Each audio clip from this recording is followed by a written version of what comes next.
Hello,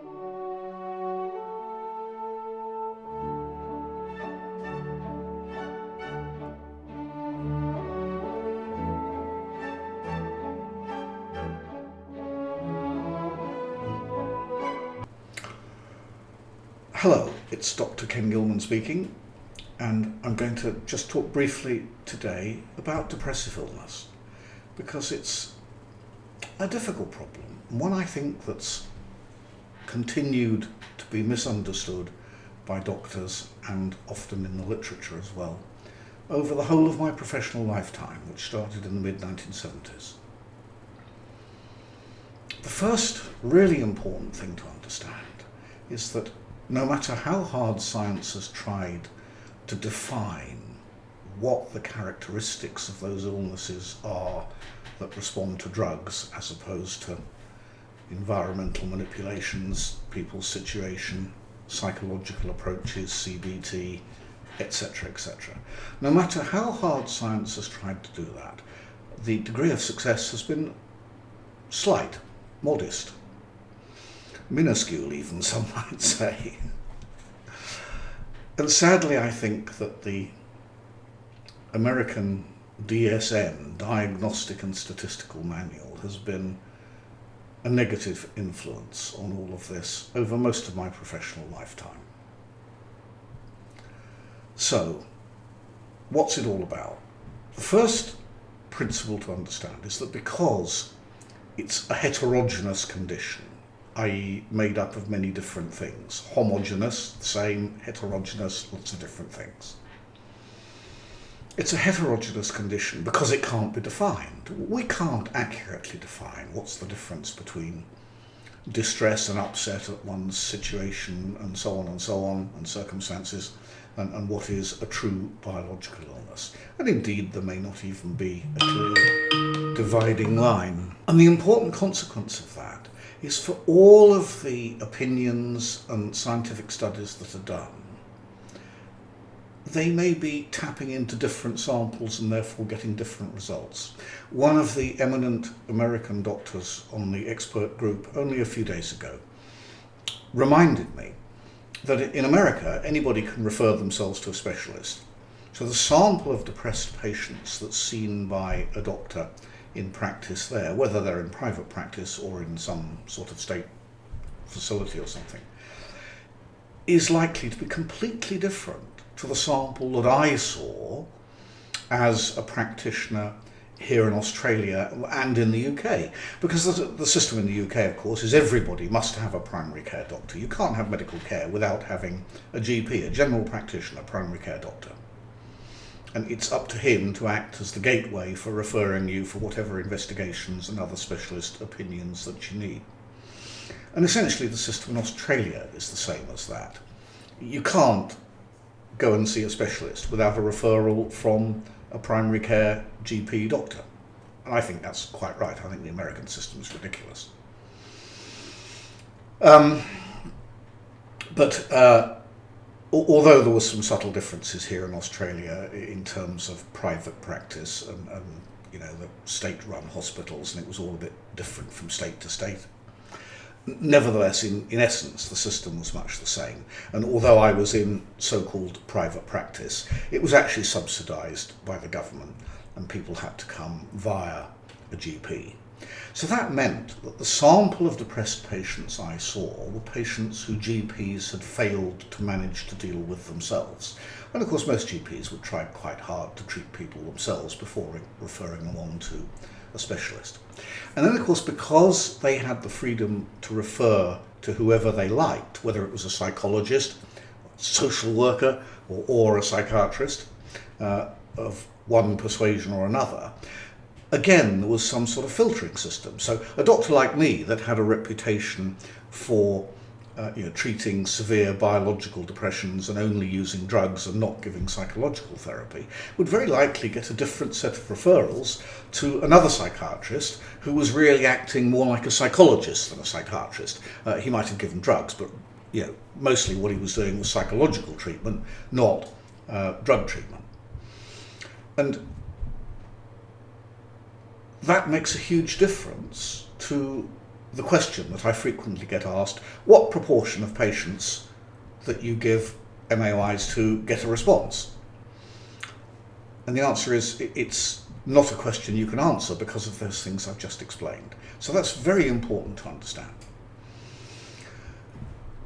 I do believe, I think there's reasonably good evidence to support it, that if you develop a facility for diagnosing what I call biological depression, call it melancholic depression, endogenous depression, it's playing with words, then obviously your success rate's going to be higher, because there's no doubt that effective antidepressants like clomipramine, or a combination of sertraline and nortriptyline, which gives a true so-called SNRI effect, and the MAOI drugs like Parnate and phenelzine, Parnate, tranylcypromine, Nardil, phenelzine, do produce a more decisive improvement in patients with severe depression.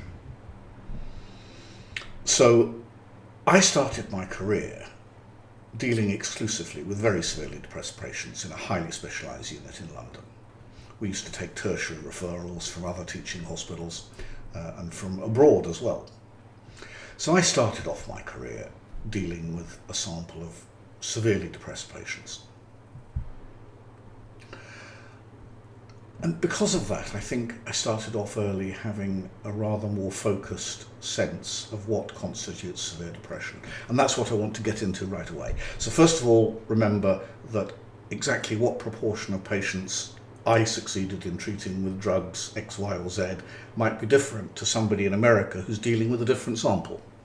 So when I say, for instance, that I don't think SSRIs are much good at all for people with depression, I'm talking about the sorts of patients with more serious depressions that I saw. And I dare say that somebody who gets a different referral sample, who are less depressed and more anxious, might describe them as having depression, but it's the sort of depression that might respond better to SSRIs. So don't become indignant when you hear me saying that I don't think SSRIs are much good, because, you know, I'm talking about a slightly different sample of depressed patients, perhaps. Okay, what are the characteristics of those more severely depressed patients? And when I say severely depressed, I don't necessarily mean literally the severity of their symptoms at any one particular point in time. Because, of course, all illnesses develop over a period of time. They develop more or less quickly, depending on various things, but they develop over a period of time. It's not like flicking a light switch and suddenly becoming ill. And it's important to recognise that, because people who actually have a quite severe biological depression may well go through a long phase where they're not as severely ill in the sense of their current symptoms and their incapacity to function in life, but nevertheless they have got what is essentially a severe biological depression. I hope I've explained that in a way which isn't too confusing. So I think that's important to understand. The central features of the illness are anergia and anhedonia. Now, I keep emphasising this, and it seems very, very obvious to me, but it was only when I was updating the commentary that I've written about the importance of dopamine in depression, which was only a few weeks ago, that I realised to my own astonishment that anhedonia as a major necessary symptom of depression was not even recognised by DSM, or I should say the European system, or whatever they call it, ICD or whatever it is, wasn't even recognised as a major symptom until 1994. You could have knocked me over with a feather when I read that. I mean, I've never been a great one for taking much notice of DSM, so I didn't realise that. I think that proves my point about the misunderstanding about the illness and why so many doctors don't seem to get it. Because they weren't even taught that anhedonia was a symptom. Probably half of them still aren't, I don't know. So what exactly is anhedonia? Vitality, oomph, joie de vivre. We all, hopefully when we're well, have a natural inclination to engage in life and to do things, work, social, leisure activities, all of those 101 activities that we get pleasure, satisfaction and enjoyment from. And we have a biological drive to do those things. It's almost Darwinian, if you like. Well, it is, basically. That's what anhedonia is. It's a diminution, a reduction, sometimes a very severe one, of people's oomph deficiency, mental anemia. The other half of that, the other side of that coin, if you like, is when you do all of these things, you get a sense of positive feedback from them. Whether you describe it as pleasure, satisfaction, enjoyment, fulfillment, whatever, depends on what sort of activity you're talking about. But if you look at all of those different abstract and physical activities that give you those feelings, that's what we're talking about, the degree of positive feedback that you get from doing those things. Those are the essential core changes. Now, I was talking to somebody about this on Skype only yesterday, who was saying how they couldn't function mentally. And it's really, I think, easy, but very important to understand that that lack of drive and energy is a mental thing. So if you think of your mental capacity as being like the level of charge in a battery that runs a car, for instance, if the battery's starting to get a bit flat and you turn the headlights on and the windscreen wipers on, they might go because there's just not enough charge in the battery. And not only that, if the battery is worn out and weak like that, it'll be more difficult to charge it and it won't hold as much charge. Well, if you think of your mental energy as being like that, I think that's quite a useful and helpful analogy. What that means in terms of your ability to think, make decisions and function intellectually is that you become inefficient in your thinking, your energy for thinking is less, your capacity to think as much and as quickly and for as long is less, you become indecisive and just generally less able to function mentally. And that, of course, generates an awful lot of the symptoms like anxiety, because the less able you are to cope, the more stressful things are and therefore the more anxious you get. I've talked about that on other occasions, so I won't go into that now. And don't forget, there's lots about that on the website, and there are a series of commentaries, 1, 2, 3, 4, of Thinking, Life, Stress and Depression, I think it's entitled. I can't remember under which heading it is. Probably, yeah, whatever. You'll find it if you look. And that deals in more detail with all of those sorts of things. That's really what I want to say about the symptoms of depression. Those are the core symptoms, and that one example I gave of mental functioning and anxiety, it helps you to see how very quickly those secondary symptoms develop, but they're really dependent on those core changes. They don't have an independent existence of their own, as it were. They follow on from the core changes. And that's why I must tell you my old quotation that's attributed to Richard Nixon.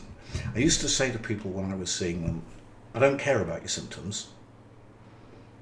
What we want to do is get those central core changes of anergia and anhedonia better. Once we've got those better, everything else will follow along. And that fits in with the quotation from that interesting gentleman, Mr. Nixon. Didn't he get impeached? I believe he did.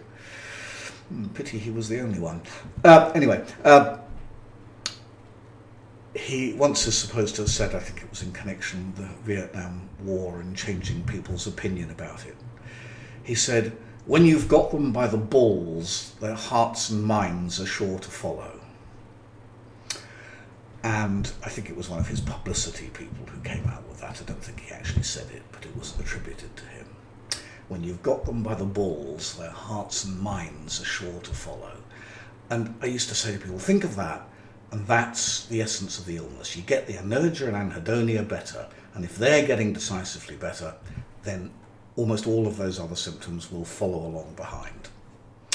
Okay, that's my take on depression to help. Bye for now.